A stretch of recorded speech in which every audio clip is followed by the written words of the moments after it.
ngo Kabera ngo ibintu yakoze ngo gufunga ngo abantuze ngo abantu ngo barikoze ubukwe bw'ibikiyo ariko se koko muri mu muhamagaro mwarahamagawe ese umuntu wahamagariwe gukorera Imana ahamagarwa ashaka icyubahiro ahamagarwa ashaka ubukire nzaguha ubutunzi bwo mu mutima n'ubwo ku mubiri kandi ho mu mwijima ayiwe ntariza cha haleluya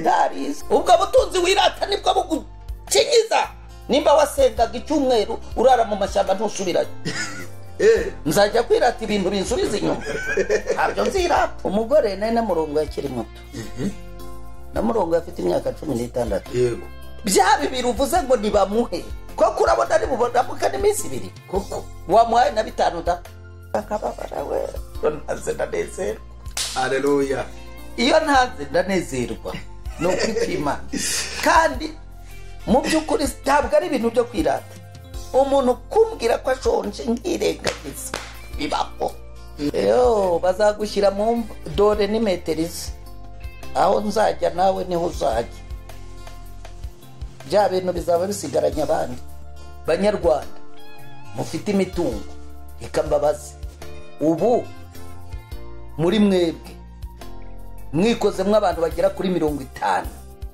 babatunzi bafite amafaranga mugashinga ikigo cyo kurira bari abana mu maziki kwirirwa mugenda mu mavewiti gusa n'amafaranga arunze ku makonte uzapfuka yasiga ntacyo wakoze mwaretse tugashaka ikibanza nanjye ndimo nzatanga umusanzu wenda zashaka n'uwa miliyoni 1 ariko twiga ikibazo cy'aba bana baba ku mihanda bagenda basabiriza nta miliyoni n'eshanu mfite kuri konti ariko nimba mfiteho miliyoni 2 imwe nayitanga kuvuga ubutumwa bisaba ubwenge ugomba kumenya uwo ubwira ubutumwa ninde nimba ari umuyobozi nimba ari umuntu wo hasi mu rwego rwe kugira ngo bashe kumushyikira neza amadini n'amatorero akenshi arirebaho ntareba ku ntama zavutse ngo azirere iyo ushoboye kunesha gukunda amafaranga ushobora kugira n'ubuhamya bwiza kandi ushobora no gukurikirana wa murimo urimo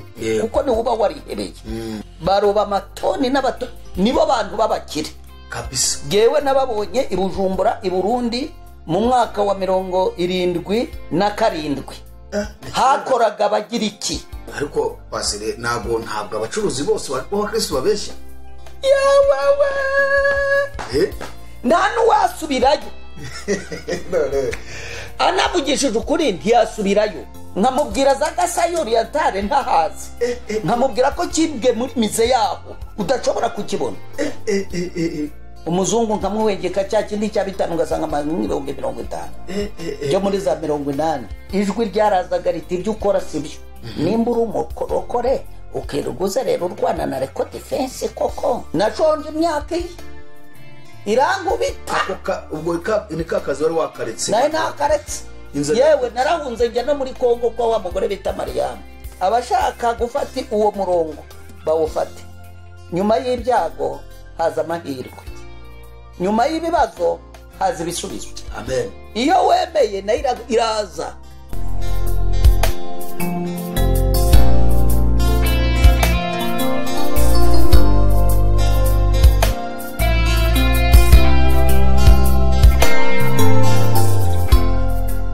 Yesu ashimwe inshuti bene data mwese bakunzi ba Iron TV bakunzi b'ijambo ry'Imana mwebwe mudukurikirana aho muri hirya no hino mu bihugu bitandukanye amahoro y'Imana bane namwe ibi nibyo turimo kugira ngo dukomeze kubaka ubwami bw'Imana dukomeze kubaka ubwami bw'Imana mu mitima yacu niyo mpamvu tugenda hirya no hino turashakira abakozi b'Imana batandukanye Imana yahamagaye yasize bafite ibintu by'Imana kugira ngo ubugingo bwacu bwubakike cyane ko muri iyi si hari byinshi bigenda bisenya ubugingo bw'abana b'Imana ni kubw'iyo mpamvu rero muri kubona umukozi w'Imana murabona arakuze ariko afite ibintu kuko abangaba nibo tuba dukeneye twagiye tubifuza kenshi kugira ngo tubone abantu babaye muri ibi bintu by'agakiza kandi babimazemo iminsi bazi agaciro kabyo bazi naho bajya bafitemo experience bagiye babona batambukamo aho ngaho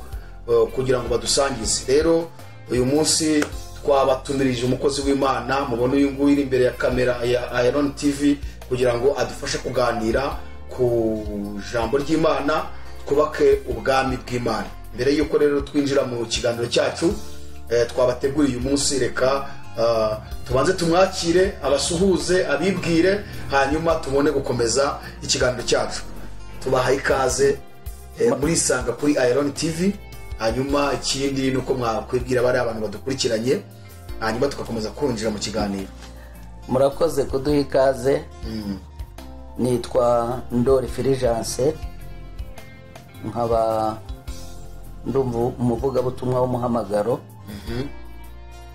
Imana ikaba yarampamagaye muri 82 mu gihugu cy'u Burundi. Yego. Maze kumpamagara nari ndushye ndemerewe nk'uko ijambo ry'Imana ribivuga, nari umusinzi wa wundi ufite n'amenyo yavuye mu kanwa kubera inzoga. Ababyeyi bari barampebye, bari bazi ko nzahambwa na leta, kuko rero bari bazi ko ari izanura mu mikurege. Ariko igihe cyarageze, ndakubitwa, nshikamwe iryinyo rya kabiri. Icyo gihe niho Yesu yangendereye. Yego. Bwarakeye mu gitondo ndabyuka nk'uko byari bisanzwe, nk'uko nari nsanzwe njya ku kazi. Ngeze ahantu twafatiraga taxi, i Burundi bazita amabisi. Hanyuma icyo gihe mpura n'umuntu arambwira ati bareba gukubise, twari tuzi ko amenyo yose ashize mu kanwa. Nahise numva ururimi ruguye muri cya gihanga cyo hepfo. Wumva ko nta ryinyo riri mbere ngiri ryaracitse. Icyo gihe nabaye nk'umuntu ukubiswe n'inkuba. Ntangira kubona ibyaha byanjye, ntangira kubona betize zanjye, ntangira kubona kurwana, ntangira kubona kunywa inzoga. Mbese iyo shusho izi imbere yanjye, numva mu mutima wanjye ngo ugende bagusengere mu izina rya Yesu, nunanirwa gukira ubone kugaruka upfe. Yego. Icyo gihe naragenda mu mirimo, hari kuwa gatandatu njya gushaka amafaranga yo kunywera ndayabura, ndazana ururukira mu nzira. Maze kururukira mu nzira, hari ahantu nari ngiye kuguza amafaranga, mpura n'umusore umwe wari umusirikare avuye ahantu hitwa Ingozi, w'umurokore. Arambwira ati kunda hangwa haje umuvugabutumwa, ngwino tujyana. Ntangira kurira, mwereka uburyo iryinyo ryaraye rikutse kubera inzoga n'iki. Nari narishyizemo ngo ntanyoye inzoka mu nda zanyica. Hari abantu benshi ariko n'ubundi icyo kintu baba bagifite. Twaramanukanye tujyana kunda hangwa, umuzungu avuga ubutumwa bwiza, yari umuzungu w'umusweda. Ndahaguruka ndagenda ndapfukama, baransengera. Kuva uwo munsi sinasubiye kumva inyota y'inzoga. Sinararaga ntanyoye.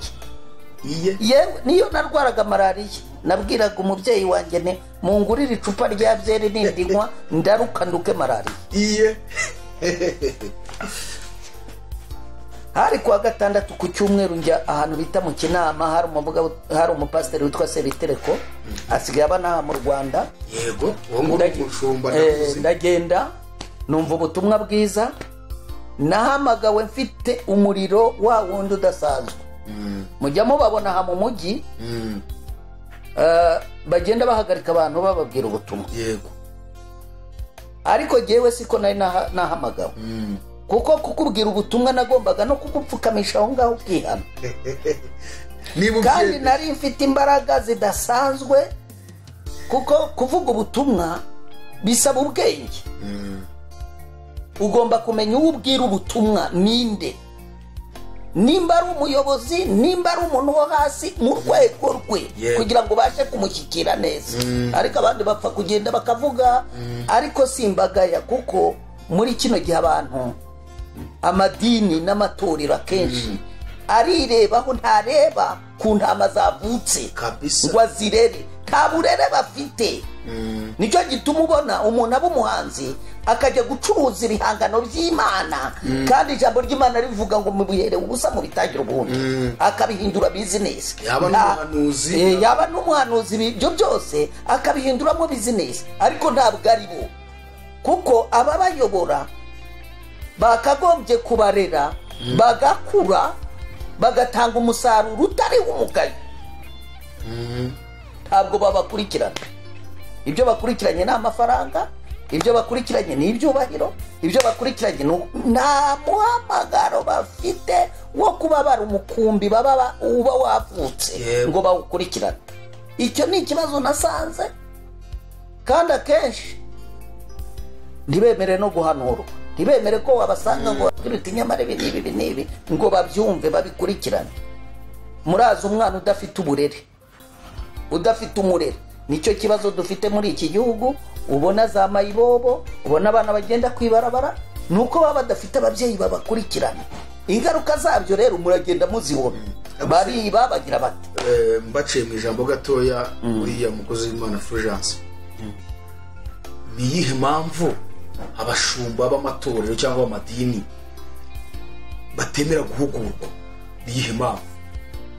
Byanga byakunda umuntu wese aba ari umuntu kandi ashobora kugira ikosa, kandi yo wakosheje ukemera gukosorwa ni byiza. Kuki batahugurwa no kubera iki? Bose urumva hari ibintu bitatu bigomba kuranga umuntu w'Imana kugira ngo abashe kunesha muri iyi si.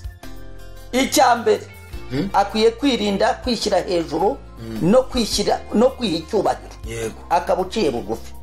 Kuko Yesu yaciye bugufi, yemera kuvukira mu kiraro cy'inka kugira ngo agere no kuri babandi baciriritse.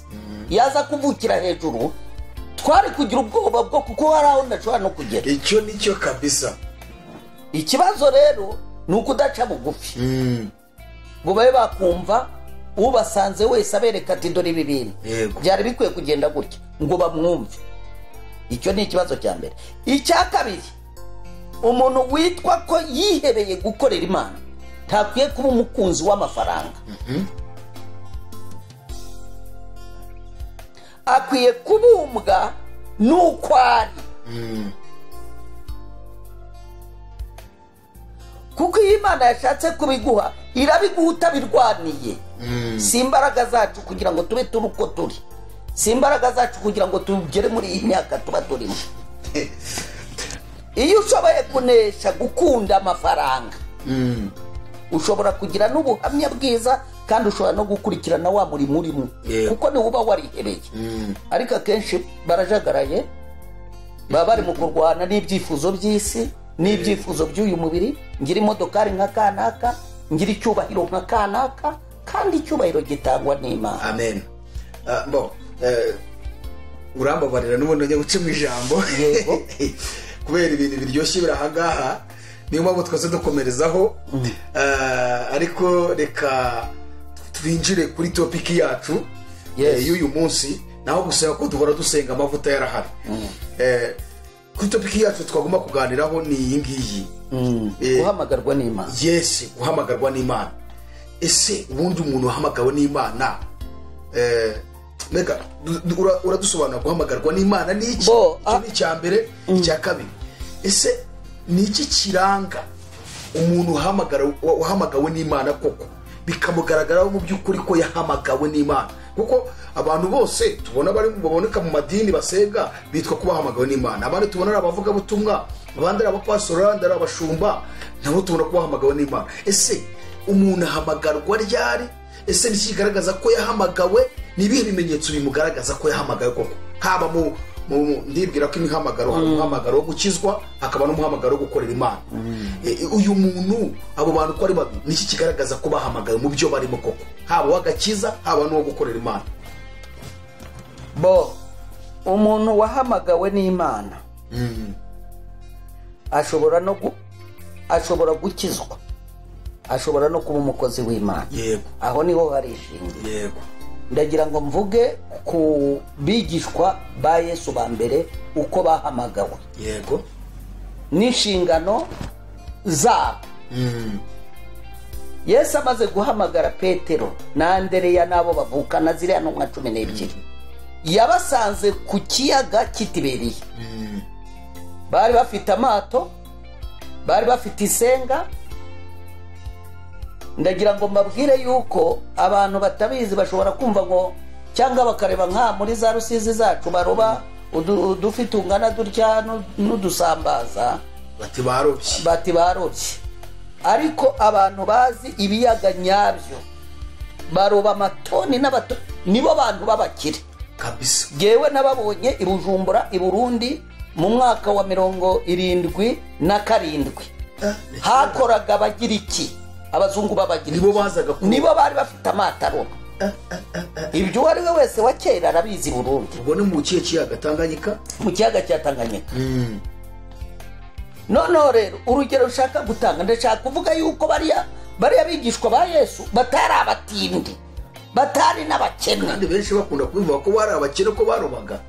Oya, bazasuzume ibindi kubabwira, bazasuzume abarobyi baroba muri biriya biyaga bikomeye n'abakire n'amata akomeye aroba. Amaze kubahamagara Yesu, bemeye gusiga amato yabo, basiga isenga zabo, basiga imiryango yabo, basiga amasambu, basiga abana, basiga abagore, bemera kumukurikira. Amina, haleluya. Iyo mbigereranije no muri iyi minsi nagerageje gusenga kugira ngo menye ubusobanuro bw'ayo magambo, kuko barigishaga baba bateoloji ngo bize amateoloji n'iki, uko babisobanura nkumva ntabwo ari byo.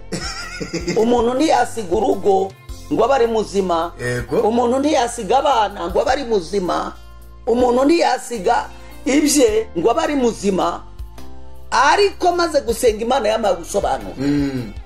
Ubusobanuro yampaye n'ubuhe, kuko Yesu yaravuze ati umuntu nashaka kunkurikira abanze yiyange, yikorera umusaraba we aza nkurikira kugenda. Birashaka gusobanura iki? Bishaka gusobanura gusiga byose. Yego. Nukutita kuri ya mirima yawe wahingishaga yakubyariraga umusaruro, kubera ko wemeye gukurikira Yesu ugahaguruka ukagenda uvuga ubutumwa. Ntabwo ukibireba. Nimba waravagamo amatoni 100 y'ibishyimbo, haravamo itoni imwe yo kukugaburira, kuko ntukibyitayeho, ntukibikurikirana, byaragabanutse kuko nta mwanya ubifitiye kubwo gukurikira Yesu. Aho harimo kugira gute kwiyanga. Iki rero abantu cyarabananiye, icyo cyarabananiye. Nayo magambo siko bayasobanura, bayageraho siko nanjye kugira ngo nyasobanukirwe neza ndarasenze, kuko numvaga abateoloji bayakora, nkumva ntibayasobanura uko numva.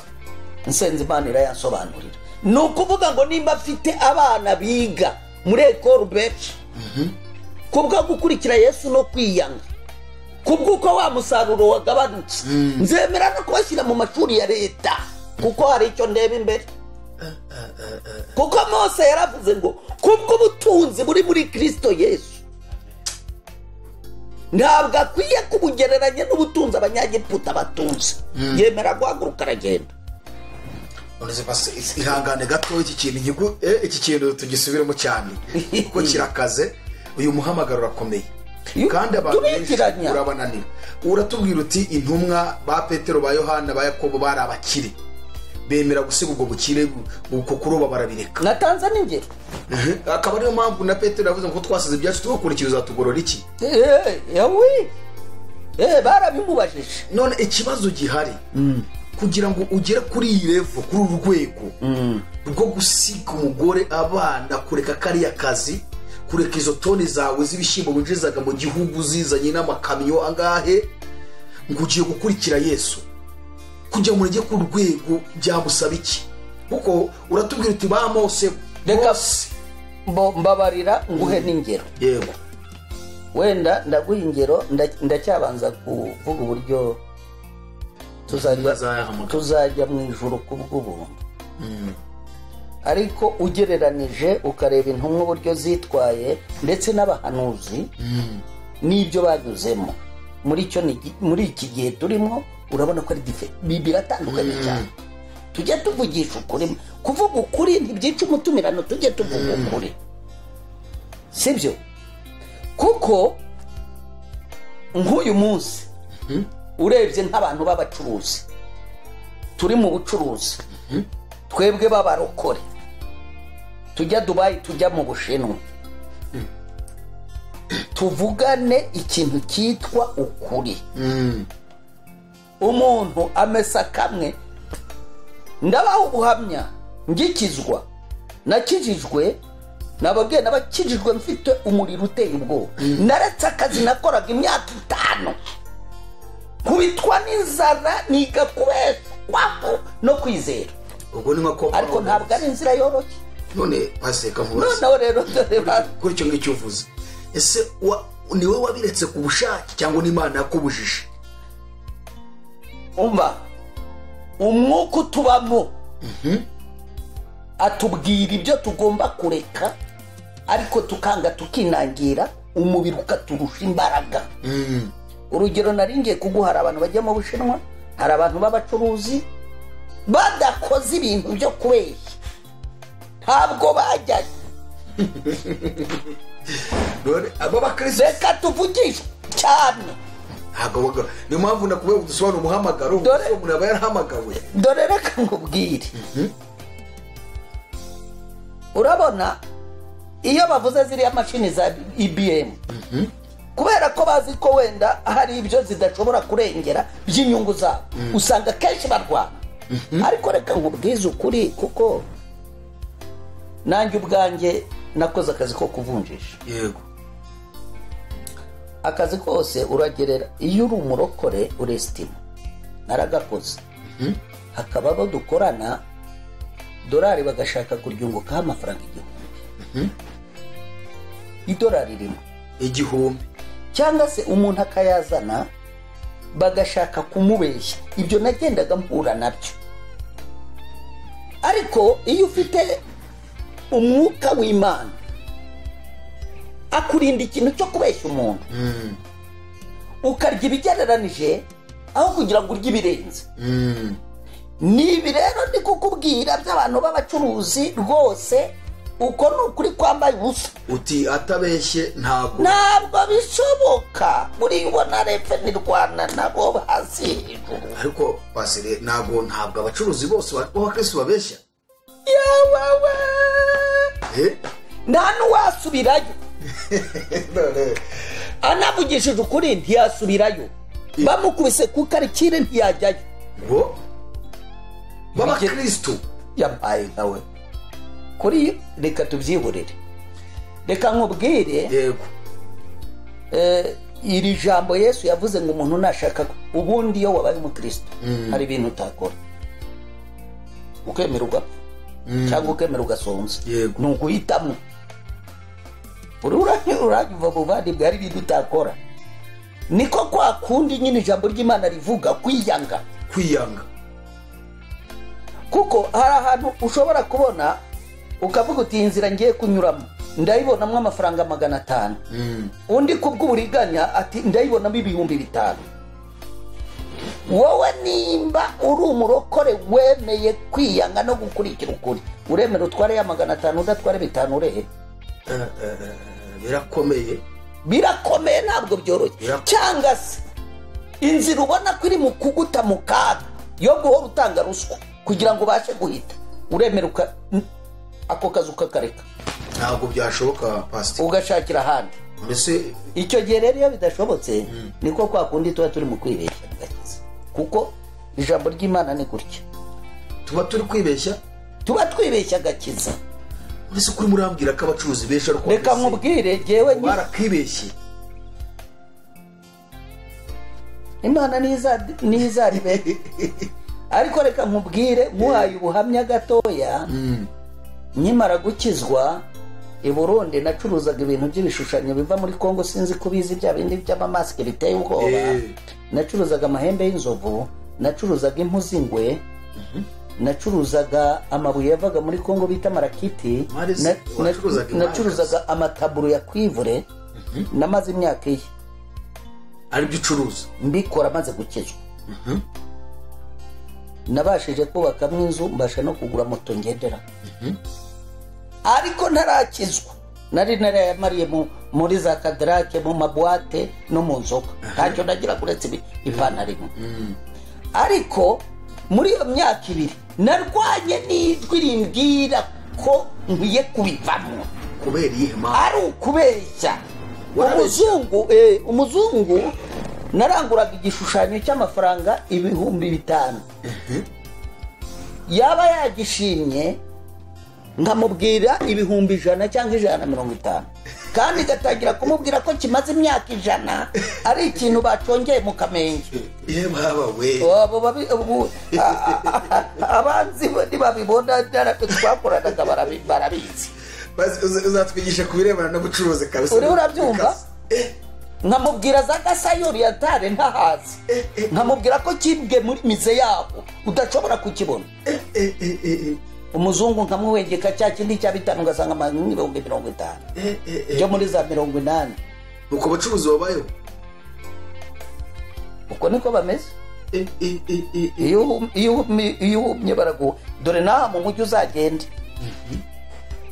ubaze nk'ipantaro cyangwa ikindi cyari cyo cyose urugero ngwaye uzasanga abantu baranguriye hamwe nkitire ninyi nambaye usanga umwe arakubwiye ati mbo ni 25,000.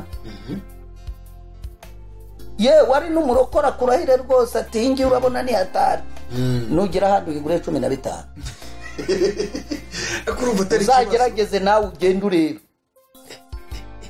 ibyo rero twariho tuvuga ku byerekeranye n'agakiza. umuntu w'Imana ntabwo ariko akwiye kumera. twavuze ku byo kwiyanga ni ibyo ngibyo ukwiye kurya duke ariko ugakiranuka. nimba ari imisoro ukayitanga ukwiri ukemera ukunguka duke ariko duciye mu mucyo ugakora ibyo gukiranuka. ndaguha urugero, ibi ndabivuga rwose ndi imbere y'Imana n'abanzi bari barafunze Burundi baracotse kuko ibyo byose ntabwo nabikoreraga mu iduka narabyererezaga twarabizerereza. abazungu bari bakibigura bagihumye ku buryo wateruraga n'ibuye ukarimushukisha mukamarana nk'iminota 20 ari akubaza ngo ni iki urumva. ibyo rero maze ngibicuruza ndagira ngo nkubwire imbaraga ziri mu ijambo ry'Imana nanone. Amen. imbaraga ziri muri Kristo iyo yakururukiye neza akakujajanga ibyo byose nahoze mvugura bireka ukemera kubabara kabisa. umusaraba ukawikorera neza. amaze kumfata urumva ko ijwi ryarazaga riti ibyo ukora sibyo. nimba uri umurokore ukiruguza rero urwana na Reko Defense koko ngaya amashati ngayo niki ku cyumweru ukajya gusenga ubwo koko umwuka wumva kwemezwa neza koko ndi wasenga ngo ibyo bintu Imana igucira izindi nzira ubibaye mw'umwaka umaze nk'imyaka 5 ubwo urakiranuka. Bibiliya ntabwo itwemerera kugomera abayobozi. oya ntabwo ibyemera. soma neza Bibiliya izakubwira ko ari abakozi b'Imana ku bwacu bashyizweho n'Imana. uyareba ukuntu baturagira nk'inka. polisi ntubona ko ziri ku mihanda ntibatubwira ibya covid. nta munsi basiba kubivuga ariko se basiba gufatira abantu bari mu bitakwiriye. ejo bundi sinzi abantu bavuze ko ariko ngo Kabera ngo ibintu yakoze ngo gufunga ngo abantuze ngo abantu ngo barikoze ubukwe bw'ibikiyo nari nari ahantu birananira kwihangana kuko buriya dufite ukuntu umuntu agenda bateye. umuntu akubwiye ubwa mbere nta munsi batabiririmba ubu yafata wamuveba koko. ariko kiriya kintu cyo cyababaje abantu benshi kuko mu by'ukuri kuri bari abageni bafashe ngo ni amahano. jya kuri jya simbifata nk'amahano kuko dukwiye kugira amatwi yo kumva. dukwiye kumenya yuko nimba bavuga ko hari ikintu wowe ushobora kuba uri umwe ukanduza abantu 1000 bakwiye kugukanira urugukwiye.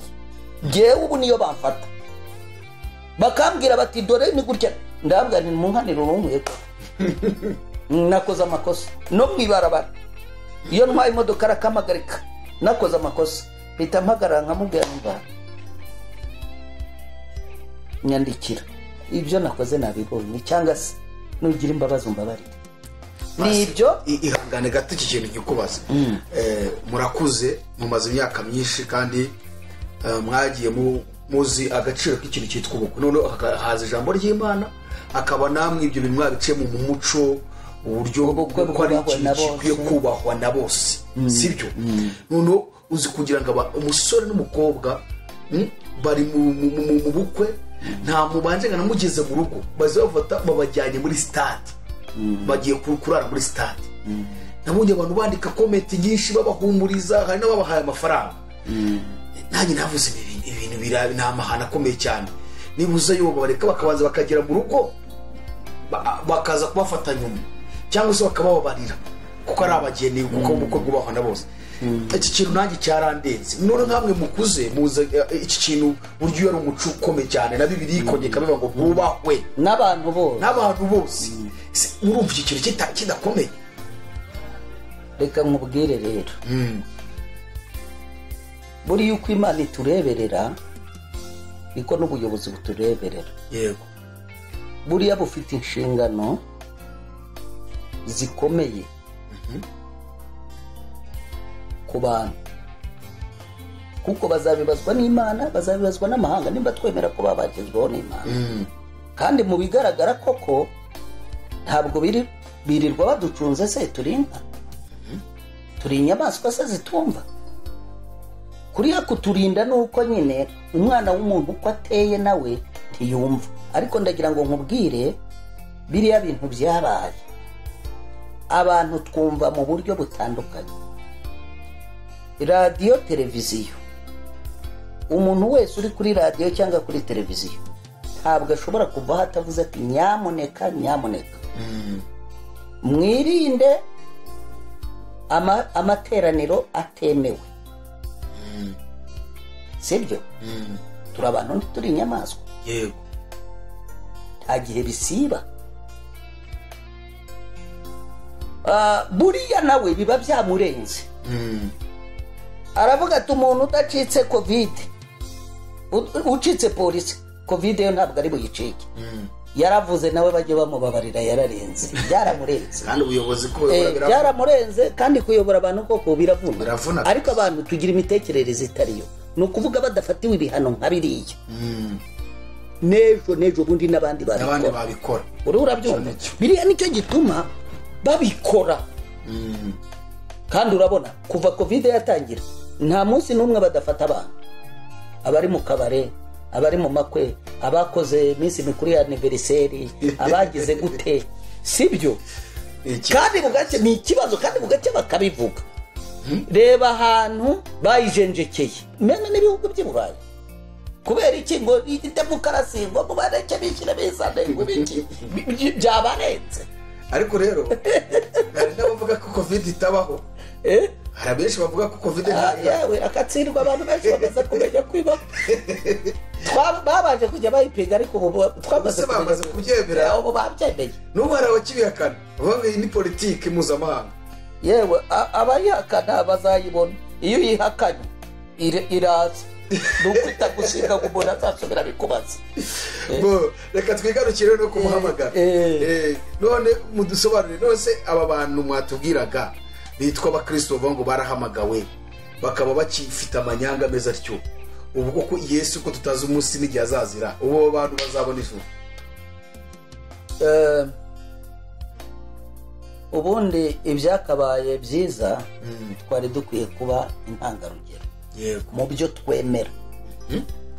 Kuko Pawulo amaze guhamagarwa, yego, yaravuze ati ibyari inyungu zanjye, ibyari indamu zanjye nabihinduye ubusa kubwo gukurikira Kristo. Icyo gihe rero ni ukuvuga ngo nimba utarabona ko inyungu zawe wazihara kugira ngo ubashe gukiranuka, ugende nk'uko ijambo ry'Imana ribikubwira. Ni ukuvuga ngo hari akabazo. Ako kabazo rero ni wowe ubwawe no mu mutima wawe gahoramo. Mutima wo ntawe. Kandi ntabwo byoroshye. Niwumve mbivuga gutyo ngo ngugire ngo biroroshye ntabwo byoroshye. Umuntu wemera kwiyanga ninde wiyanga? ninde se wowe reka nkubaze hari wowe uri urabyumva? no rero kwiyanga si ukuvuga ngo uzikubita ibuye, si ukuvuga ngo uzikubita urushyi. Kwiyanga ni ukwiyanga muri bya bindi byakuzaniraga inyungu bituma udakiranuka nk'uko Imana ibishaka. Uko niko kwiyanga. Abandi uzasanga wenda bashobora kubiha ubusobanuro, ariko ntabwo ari ibyo ubusobanuro, ni ukwiyanga muri bya bindi we biguha inyungu, ukemera gufata inyungu nkeya, cyangwa se niyo utazibona ukarindira. Nashonje imyaka irangubita, ubwo ni ka kazi wari wakaretse. nawe nakaretse, yewe narahunze njya no muri Kongo kwa wa mugore bita Mariana, numve ko nahumurizwa, numve ko hari akajwi kaza kate nyamuneka ukomeza akazi. Nagaruka turibeshya, nkumva ijwi riti ribeshya ikinyoma cyawe, ukajya aho ngo uri mu gusenga n'ikinyoma. Inyana yibeshya umuhondo, nkumva ijwi rimbwira gutyo. Narwanye na by'imyaka 2 ngeze aho nshakaguze. Ubundi umara imyaka 5 babaye. Mara imyaka 5 narakubiswe. Ntabwo byoroshye wa mugabo, ntabwo byoroshye. Wari ufite amafaranga ugasigara ubyuka utagira n'inoti 100, ukirirwa mu rugo n'umugore mugasenga saa 12 ikagera mutararya, mukaryama mwayura, kandi ufite imbaraga zo gushaka amafaranga. Bwacya mu gitondo icyakora iyi Mana mwabana. Umva kandi icyo mbahumuriza, abashaka gufata uwo murongo bawufate. Nyuma y'ibyago haza amahirwe, nyuma y'ibibazo haza ibisubizo. Amen. Iyo wemeye na iraza iriho. Iraza ushobora kubabara n'imyaka 10, ariko ntigibure zirica Mungu kugirire neza. Basi ikibazo rero abantu bafite no kwihanganira iyo myaka uzi. Ikibazo ni kubyinjiramo n'ibyoroshye. Narakubititse ubwo ubona wa mugabo imyaka 5. Ibirimo kuvuga muri iki gihe kubibwira abantu ngo babyemere. Muri iyi minsi hari imyuka nyine, shetani yafutse umwuka w'irari ry'ibintu. Mere nka kanaka uwo nguwo uruzuye, haba mu madini. Umuntu Imana yamuhamagara ngo imugize umushumba uri hasi agakubita urutoki ati dore uriya, ati nyamara n'igihe wari ukwiye. Induru zigatangira, nizo induru wumva mu matorero. Umuntu baba bamuhaye umwanya ati uriya ndiye ukwiye, amatiku agatangirira. Ariko se koko muri mu muhamagara mwarahamagawe? Ese umuntu wahamagariwe gukorera Imana ahamagarwa ashaka icyubahiro, ahamagarwa ashaka ubukire, ko yitaba umuhamagara Imana ikamugenza uko ishaka? Mwaba hari ikintu nifuza ko muzatuganiriza. Muramenye nimutugushe twebwe nk'abakirisitu, kuko ibyo bintu bituma abantu bajya mu ntege nke. Ariko Imana twarayibonye. Nyuma y'iyo myaka 6 nasenze Imana ijambo riri muri Esaya kuri Kuru,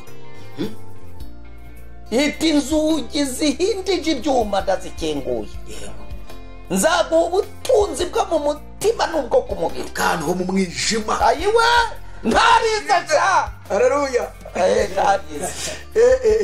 Ntariza. Buriya jewe sinjya nkunda no gutanga ubuhamya bwo kuvuga ngo Imana yabaye inzu, Imana yabaye imodoka. Buriya hari abantu babana mu by'agakiza, sinzi ukuntu abantu bajya batumva. Kumva ari itakumbye ngo nasenze Imana, ngo none Imana yabaye inzu, no, urashaka guca intege wa wundi utarayibona. Hari wasenze no kuko ikintu kidusobanure neza. Hari icyo bitwaye se byiza cyane kuba avuga gutyo kubera iyo mpamvu. Pawulo yaravuze ngo ntabwo nzirata ikindi uretse umusaraba wa Kristo. Ubwo nicyo dukwiriye kwirata. Ayiwe, ubwo butunzi wirata nibwo bugukinyiza. Nimba wasengaga icyumweru urara mu mashyamba ntusubirayo, nzajya kwirata ibintu binsubiza inyuma. Ntabyo nzirata. Ababyirata babyirata ni ukuri. Ariko tujya tubwizanya ukuri, ariko nyine hari turabishaka ariko nta najyaga ndya nasenze. Urabyumva? Najyaga ndya nasenze, hakaba n'igihe nsenga iminsi 2, hakaba n'igihe tubyirirwa njye n'umugore wanjye tubyirirwa. Tugaruke gatoya. Urabyumva? Tuvuge none uba amafaranga ari kuri konde, uribaza ko nasenga nk'uko nasengaga. Urumva afite umubabaro uri muri jye nk'uko nari mufite icyo gihe. Ariko waba ushatse kwerekana ko abantu basengeshwa n'imibabaro gusa? Waba ushatse kwerekana ko umuntu ubabaye ari ugomba gukwiriye gusenga gusa? Wenda umuntu w'umukene, umuntu ushonje, ari wowe nyine wajya imbere y'Imana. Ubwo no butumwa bwo muri iki gihe. Ubutumwa bwo ese Yesu yagenderaga mu modoka? Yesu yagiraga ipantaro nziza nk'iyi? Yesu ntiyagenderaga muri rugabire? Aho ngaho harabahita bakubwira ati nose natwe ibyo tujya kwambara tubijyemo kandi atari cyo gihe duhagazemo, kuko hariya hari mu cyerekezo cyambere. Reka dushime Imana kuko Yesu bigeze bamubaza ikibazo nk'icyo.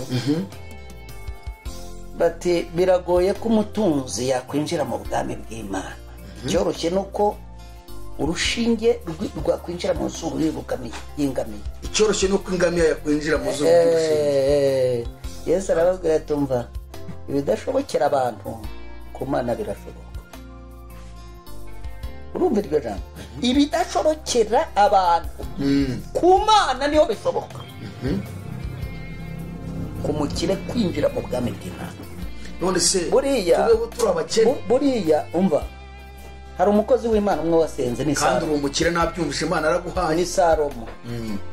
Salomo yarasenze aravuga ngo Mana ntuzamubukire kuko narengwa nkakwibagirwa, kandi ntuzame n'ubukene kuko nabwo bwantera kurira nkakwivovotera.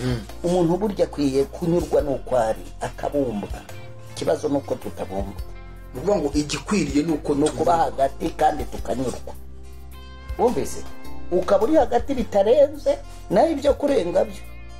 Ibishatse nabwo yamenye uko kugira. Ariko ikibazo dufite twadushakira birenge tumenyekane tugire gute n'ibyo. Uti rero mwebwe mwaraburaraga mukabwirirwa wararetse imirimo yakagutunze ngo kubera umuhamagaro. Cyane. Ibyo byambaye pe byambaye. Madamu ubwo ntiyavuga ati warasaze? Inde umugore? Umugore nari namurongo yakiri muto. Namurongo afite imyaka 16. Yego. Icyo gihe yari amaze kuba afite umwana, yari afite nk'imyaka 17. Urumva ko yari agifite n'ibitekerezo by'icyana. Naramubwira ibyo inzira niyorogamo niyo yagiraga. Tuvugishije ukuri inzira nacagamo niyo yacagamo. Ubwo se niyavuze ati wazanye kunyicisha inzara koko? Ati kuki waje kunyicisha inzara kandi uri umugabo wagiye gukora? Yarahamagawe nawe yarakijijwe yahise akizwa. Ngaho niho nawe yahise akizwa kuko hari undi utabyemera.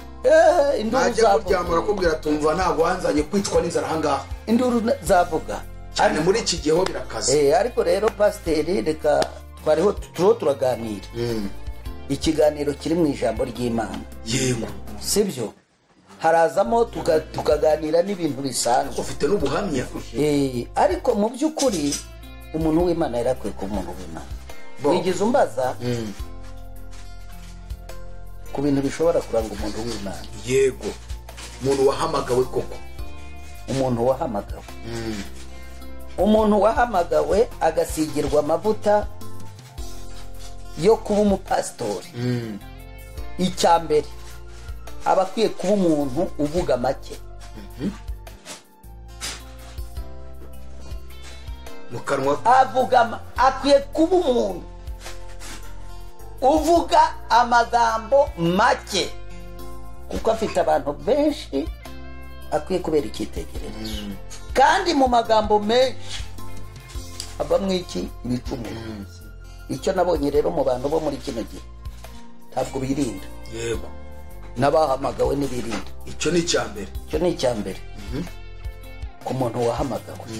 Ikindi cya kabiri akwiye kurangwa n'ikintu cyitwa imbabazi. Imbabazi zo kugirira buri wese imbabazi. Imbabazi zirangwa n'iki? Ntabwo imbabazi ari kugenda uvuga ngo ngira imbabazi. Hari ibi biherekeza. Izo mbabazi nuko umuntu uje ukugana ugomba kumuhugura ukamusengera, wagira n'amafaranga 500 ukamuha 250 ugasigara na 250. yego Bibiliya iravuga ngo kuvugwa neza biruta amavuta y'igiciro ya elayo. Nizo za mbuto. Ukwiye kuba uri umuntu ugira ubuntu. icyo gikirango ubwo buntu ni ukuvuga ngo Bibiliya ikavuga ngo ineza y'umuntu nimutera gukundwa. Ni ukubera iki? Ni uko umuntu ugeze iwawe atabura amazi yo kunywa. Nimba udafite n'ibyo muzima mubwira uti nyamuneka reka tugende dusenga ariko ngaya amazi. Icyo nicyo kiranga umuntu. Njye ntangara nk'abantu mwe bavuga imitarire y'ubuki ntabwo yamubuki. Hari ikintu njya nibaza ikintu giteye gutya. Kuva imyaka mazaha ntabwo ndabona umupasiteri ukora mu mufuko atanga se cyane. Warebe wa muntu ukennye usohotse mu rusengero agira atakira sindamubona. Ahubwo niyagerageje kuvuga ati rwose wa mukena akagenda mugende murebe mu isanduku y'abakene nuko avuga. Ariko gukora mu mufuko turi kuvuga ubutumwa, turi kubuvuga kandi benshi aho ugeze aha muri iyi myaka benshi ntabwo ndamubona. Wagira gutya ngo yihererana umuntu agira ati yambuze icyo ntanga ndababara. Rege no mu mudugudu mbamo iyo dukoze nk'umuganda bakavuga bya mituweli dafite amafaranga ndababara akabe umuntu witwa umuyobozi w'itori yaba n'uw'igihugu akagenda agiye ahantu. Nshima perezida wa repubulika iyo yahagurutse akajya ahantu bakamubwira bati dukeneye umuhanda nyakubahwa, aha hantu umuhanda warapfuye wageze gute, asiga birangije. ntabwo ajya hakana. Ntahakana kabisa, ntahakana.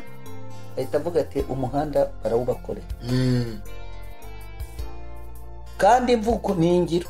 Ntabwo umwaka washira uwo muhanda wagira ngo ajya asa n'ubizi bije yarayiteguye nguko kuba umuyobozi. Ariko wagera uri umuyobozi bagutura ikibazo uhaguruke wigendera ngo gutya na gutya. Nimba uri umuyobozi wa gitifu w'akagari cyangwa w'umurenge ugiye kuvuga mitiweli ufite abantu b'abakene nawe ubwawe urabizi kandi ugiye kubabwira mitiweli wajyanye na bitatu ukareba ko n'abandi batayatanga ariko wabaye intangarugero. Hari igihe rero ugasanga bamwe baravuga bati wabonye ayuma za pirimusi, wabonye ayigira gute. Hari umuntu ufite abana 10 nawe n'umugore ni 12 36 arayabonera icyarimwe arayabona. Nyamuneka mwaretse tukajya dukora ku by'Imana yaduhaye kuko ntacyo tuzajyana. Baba abayobozi b'itorero, baba abayobozi b'igihugu, mwaretse tukajya dukora no ku mufuko. Nimba twagiye mu baturage tukagira icyo dukora natwe ubwacu tukaba kwiyo neza tubakoreye nizagenda dusiga amavuta n'icyuba n'imbere ya Nyagasani. Naho kuvugisha amagambo nta kintu bivuze. Tugira umutima wo gufashanya. Nimba wowe ufite icyo ufite ifuze kuzamura mugenzi wawe, ni nawe politike y'iki gihugu. Ariko abantu benshi ntabwo bayumva. Ntidukwiye gusigana kuko nusiga mugenzi wawe ushobora kuzahura n'ibibazo. Nimba ashonje ntuzamubwira ngo yumve. Nimba ugize gutya n'ikintu cyazagihitana. Ariko dukwiye kuzamura. Nk'uwo mupasitori umeze utyo udashobora gutanga izi ntama zazibwiriza ubutumwa gute zibwumve zishonje nyine.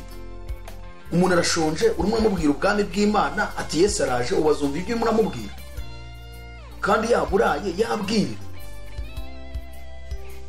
Ikibazo reka nkubaze, sinzi imyaka umaze mu gakiza ahangaha we hari urambonera koko ukabona arihereye yagize ati ntange atavuze ngo ntawe ndabona rwose. ese bya bibiri ubundi byari kubana abantu bazi kwiremva abantu turikunda bya bibiri uvuze ngo nibamuhe koko urabona ari bubona muka n'iminsi ibiri koko wamuhaye na 5 da kota n'isanduku yawe ari iyawe mu bakene wagize ariko hari yavuga ati mumuhe wundi ya maze urakoze cyane mureke bana b'Imana mureke dukorera Imana ariko two kwikorera mu magambo twikorere no mu byo dufite nimba ubuze n'icyo uhumo abantu benshi nk'ubu ngubu dore kamanwere karokora ry'agafiriti ubu uyu mwana uwabikoze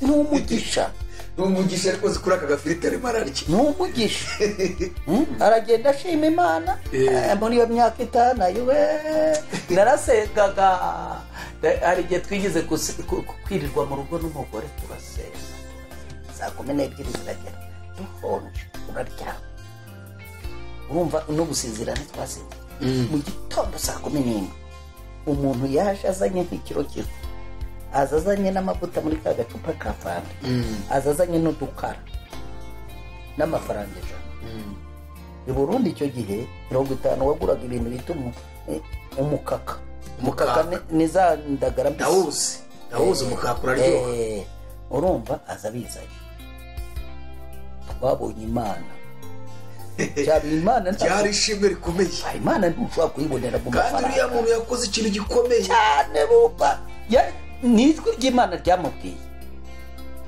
Imana rero burya mu bibazo niho tuzayibonera yigaragaza gutya akavuga ati ndayibonye pe ukabona umuntu araje yeteta ni kamera kuko bwayesanye nakumbi watumwe n'Imana uhagere mwuka gatangira kukubwira ati hano hantu ntibimeze neza kagira utya basi uyu mwuka ari kugenda ashira mu bantu mbere yari umwuka yavugiraga mu bantu ibi birimo birashira muri cyo ntaka kababara we ntaze ndanezerwa haleluya iyo ntaze ndanezerwa no kwipima kandi mu by'ukuri ntabwo ari ibintu byo kwirata umuntu kumbwira ko ashonje nkirengagiza bibaho kuko narashonje bihagije umugore yarashonje bihagije ibyo arabizi nawe ibyo kurya byo rwose ubu ngubu ugiye n'aya masaha wasanga amasorora atonze yewe uje wese araza n'abakozi barabizi n'abana bahita bajya kuzana isahani barura bakamuha icyo nicyo gikwiriye abakozi b'Imana abana b'Imana cyane ibyo ni bimwe mu bintu biranga umuntu wahamagawe cyane nawe ubundi urabona bagasaba amafaranga y'umushumba yo kuzakiriza abantu yo kuzagira gute agashyira mu mifuko wagera mu rugo ni ukuri kw'Imana da ukabanasohoka gutya ati dusenge ati bitese tisawa ati dusenge ukagendeza nawe ubundi wa muntu we umuntu niyinjira iwawe ujye ubanza ubaza umwuka n'ubwenge aho uyu muntu ntiyabasha ashobora yego icyo nicyo burya urabona nka kuri uriya mwana bamuzaniye kariya gafiriti hari igihe ashobora kuza yasenze amaze iminsi ari mu butayu bakavuga ati reka nicishe ku muvandimwe ndebe ko aricyo namurya nicishe ku muvandimwe ndebe wenda icyo Imana yakora yahagera bamuzanira nk'iriya sahani ari hirya gatangira agashima Imana base nanjye ngo narahaciye warahanyuze rwose urumva warahanyuze narahanyuze pe ibyo byanyavuyemo neza inzara yangumise bakajye gusura kwa kana kawe wasanga ni wa muntu wamenyereye nawe gushakira imigisha mu bantu waba ukihagera ati bagende bazana akabido k'amata sane bakaba baziteguye ugahita ubona Imana ndashimira abagiye babinkorera rwose Imana ibaha umugisha nabo wasabiye cyane burya nabo bafite icyo bakoze kandi Imana izakibayendera Yesu yaravuze ati nari nshonje murangaburi nari nambaye ubusa muranyambika kabisa abantu batagira impuhwe bazajyayo abantu batagira impuhwe mureke mbabwire mwebwe bantu mubayeho mutagira impuhwe ntimwitegurire kuzajya mu bwami bw'Imana ntabwo rwose ukwiye njya mbona abantu bamwe b'abakire duturanye aho mu ntuze mu makaritsiye mu midugudu yacu, igihe cy'imiganda n'iki turi kumwe n'abakene aho ngaho, turiho turavuga ibya mituweli, turiho turavuga ubundi bukene bafite. Umuntu ni miliyarderi usohoye nk'ibihumbi 500 ugashyira muri uriya mudugudu, uti muyobozi w'umudugudu wowe ni wowe uza abantu ahangaha ufite babakene, uba wibike ibintu bingana iki? Ntabwo babizi benshi ibyo ngibyo ko ari byo babitse bindi. Ya neza yawe ituma ukundwa, kwa kuvugwa neza kuruta amavuta y'igiciro. Kuki utifuza kuvugwa neza?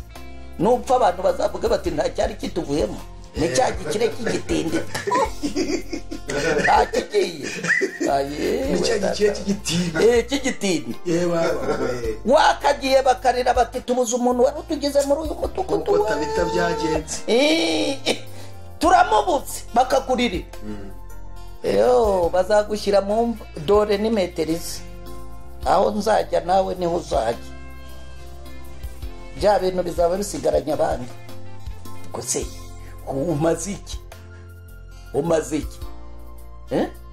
Abana ku mihanda baririrwa bazerera batoragura.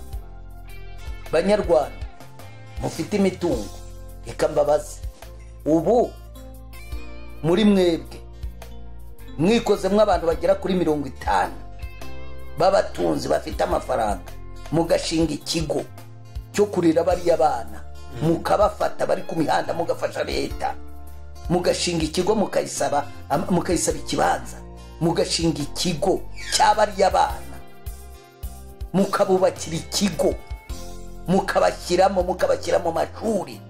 Ntabwo mwaba mukoreye igihugu cy'ababyaye? Ntabwo leta yabashimira? Mumaze iki kwirirwa mugenda mu mavewiti gusa n'amafaranga arunze ku makonte, uzapfuka yasiga ntacyo wakoze? Nimuhaguruke dufashe leta gukora. Nimba igihugu cyaraduhaye umugisha tukakiboneramo umugisha, tukaba dutunze za miliyari kunuze, nidutekereze ikintu twakora ngo tuvane bariya bana mu ibyo rwose. Kandi uwo niwo murimo ukomeye, mperuka kujya hariya Nyabugogo, nurira muri etaje, sanga abana bageze kuri 3 bari kunywa koro n'undi mukuru bahicaye. Numva agahinda karamfasha, ntagira gutekereza ibyo nakora. Kandi mu by'ukuri ntimuze kumva gutyo, mfite ibyo mfite, wenda birampagije n'umuryango, sinabura icyo ndya, ariko ntiwasaba na miliyoni 10 kuri konti ngo muzibone. Ntazo nabo. Nyamara abandi bazifite. Nyamara hari abafite miliyari. Mwaretse tugashaka ikibanza, nanjye ndimo nzatanga umusanzu, wenda zashaka n'uwa miliyoni 1, ariko twige ikibazo cy'aba bana baba ku mihanda bagenda basabiriza, turebe uburyo twabubakira ikigo, tubashyiremo, tubagaburire bige, baba abantu bazima. Tuzaba turiho dushaka amahoro. Naho buriya kuriya mubareka uhite bagutere ibuye, cya kivewiti bakimwe bazaza gusenya inzu yawe kuramo binjira cyane. Ibintu ntabwo twabiharera leta. Leta yacu ifite byinshi ikora kandi bigaragarira amaso y'abantu. Ni ibintu bigaragarira amaso y'abantu, nyene amaso yerekwa bikibinda akabyirebera. Iyi leta irakora, mu mafaranga ibona iragerageza ikayakoresha, buri muntu wese bikagaragara. Ariko natwe dufite amamiliyari n'amamiliyari arunze ku ntuze ku makonte. Twari dukwiye kugira ikintu dukorera bariya bana birirwa ku mihanda bazerera. Nanjye ubwanjye dore ndi hano, nemeye kuba natanga miliyoni, ariko tukishyira hamwe tukareba uburyo twakura n'abariya bana ku muhanda. Yego, kuko nimba afite nta miliyoni nta n'eshanu mfite kuri konti, ariko nimba afiteho miliyoni 2 imwe nayitanga. Yego, kuri kugukorera Imana kandi turayarunda se ko ntayo tuzajyana, murabeshya muzayasiga ni ahandi. Base murakoze cyane. Yego, murakoze cyane. Turabashimiye. Iki ni ikiganiro cyiza, ndetse no ku nkunga mutangiye kwemeza gufasha abantu, kandi ibyo nibyo bikwiriye abantu bahamagawe n'Imana koko. Kandi burana Yesu nabonye mu bintu byamuranze mu ivugabutumwa rye n'ibintu bitatu. Yesu yaravugaga, agakiza gukiza indwara n'abadayimoni mu bantu no kubagaburira. Ibi ni ibintu byarangaga Yesu cyane. Ntabwo yari amagambo, ntabwo yari amagambo gusa, ndahugura nyunganiye, ntabwo yari amagambo gusa. Ibi bintu dukwiye kubikora nk'abakozi b'Imana bahamagawe, cyane nanone n'abakristo bazi ko bahamagawe. Tubaye dusubikiye ahangaha ku kiganiro cyacu, ariko ntabwo kirangiye. Muzongera muduhe ikiganiro kuri ibi bintu, abantu bamenye guhamagarwa icyo ari cyo n'uhamagawe ko akwiye kuba abayeho mu buzima bw'agakiza cyane, babyumve. Kuko muri iyi minsi bakabona ni fotokopi ihari, ntabwo bahari rwose, ni fotokopi. Rero tuzakora ikindi kiganiro nifuza tuzakora, mwebwe mwakirijwe kera muzi gakiza ka kera ko kari kameze, n'uyu munsi uko murimo kukabona mu bantu, hanyuma tugaruke no muri ibi bintu birebana no guhamagarwa no gukorera Imana, kuko gukorera Imana byo bimaze kuturanira, ntabyo tuzi. Nuko se wa mwana we uyu munsi se herega gerero buriya ukuntu nteye ukuri numva sinshobora kureka kukuvuga. None se iyo abantu basigaye bikora nk'umuntu ngo kugira ngo akorere Imana ari ukuba afite risasi, itorero rigeza kuhenebera mu buntu, rigeza aho rihenebereye ya misi y'imperuka. Jewe ntihagire unyumva nabi, ariko ndavuga uko mbibona, biriya ntawe bisa bisana. tuzabigarukaho ubutaha, turebe aho itorero rigeze. Pawulo yavuze ko ari ubuhenebere buterwa bwo mu misi y'imperuka. Turebe ubuhenebere ni ibiki bitumye itorero rihenebera. Turi kubona mu itorero hirya no hino, haba mu bayobozi b'itorero, haba mu bakristo, ibintu bimaze kutugeramo ko bigaragaza ko tugize mu buhenebere buteye ubwoba, kandi ngo buteye ubwoba bwo mu misi y'imperuka. Muzadufasha mwebwe mwabaye mu gakiza, mumazemo igihe muzi ibintu mwatambutsemo byinshi, uzabinteguze kugira ngo uzabe nateguye n'amasomo. Yego rwose, nibyo byiza, n'amasomo tuvuga n'aho amasomo ari. Yego, byaba byiza uzanteguze icyo gihe, hanyuma uzaze wanteguje nateguye amasomo. Yego rwose. Murakoze cyane. Murumva ko dufite byinshi tugomba kwiga ku birebana n'agakiza. Turavugana n'abadukurikiranye kuri Iron TV. Murumva hari byinshi tugenda tubazana abakozi b'Imana mwumva badufasha muri urugendo rujya mu ijuru. Ikiganiro turimo kwigaho n'ikiganiro kivuga ngo menya nibi, ariko mu birebana n'umuhamagaro. Umuhamagaro n'iki kigaragaza ko yahamagawe. Hanyuma reka tubashimire Pastor, murakoze cyane ku kiganiro cyiza mutugejejeho.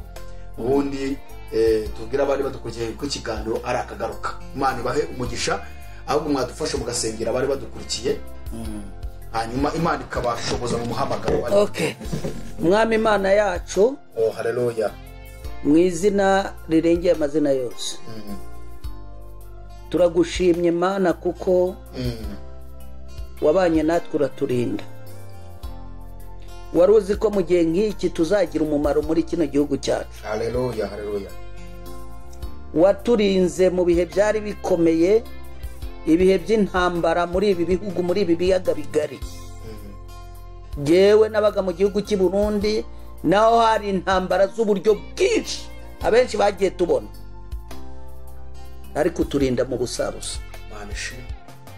Abatishwe n'imipanga n'amasasi ntabwo yarekaga kubica. Abatishwe n'ibyo baguye mu mashyamba bagenda. Mana we, turagushimiye. Habwe icyubahiro Mana. Turagushimiye kuko waduhaye ubuyobozi buturinda amanywa n'ijoro, ukatubera amaso. Imyaka 27 ni myinshi turi mu mutekano, tutumva amasasu, nta nduru, nta karago ko ku mutwe. Reka tuguhishimwe Mana, urarikwiriye. Habwe icyubahiro Yesu. Turagushimiye ku buyobozi bw'ubumwe bw'Abanyarwanda. Turagushimiye ukuntu wabahaye guhuza umwuka, bakumva bakwiye gusenyera umugozi umwe wo kurwanya ikibi bakimika icyiza. Turagushimiye mu gihe gikwiriye kujya ukora ibibereye n'ibi Mana, iki gihugu kibere maso. uturindira umuyobozi bahora bavuga ngo yarapfuye bikaturya mu mutwe. Umurinde amanywa na nijoro. Yakoze byinshi umwana w'umuntu atari kubasha gukora. Yabashije guhuza abanyarwanda babumwe babumunyarwanda kwa kanyarwanda. Yabashije guhagarika kwihorera n'ibindi. Igihugu agishyira ku murongo. None kiryoheye buri mwumwe wese. Ariko abashaka kugisenya. Rya shyari rya Kayini rigikurikirana abana b'abantu. Baba bifuza icyagisenya. Ariko turagushima kuko ukibera amaso. Ukibera amaso. Bibiliya iravuga ngo ikibi tukinesheje icyiza. Turagushimiye ko perezida wa Repubulika wamugendereye. Akamenya yuko ikibi akwiye kugitsindisha icyiza. Turagushimira ibintu mukoresha ntabwo biva kuri we, biva kuri wowe. Kuko Bibiliya iravuga ngo umwanzi nasonze umugaburira. Hari abo barwanaga bagiye baza bavuye mu mashyamba ya Kongo, akabagaburira, akabaha imyanya, akabita, akabereka ko igihugu ari icyabo. Mana turabigushimiye. Amen. Turindira umutekano kandi nawe umurinde. Ibimurwanya ubirwanye, ibimureba nabi ubirebe nabi. Ibimugenda ubigendeho. Ujye umubera amaso uko bukeye n'uko bwije. Urakoze kuko icyubahiro n'ikibi cyawe ku bwawe Yesu. Amen. Amen. Amen. Mani bamugisha cyane murakoze. Asante.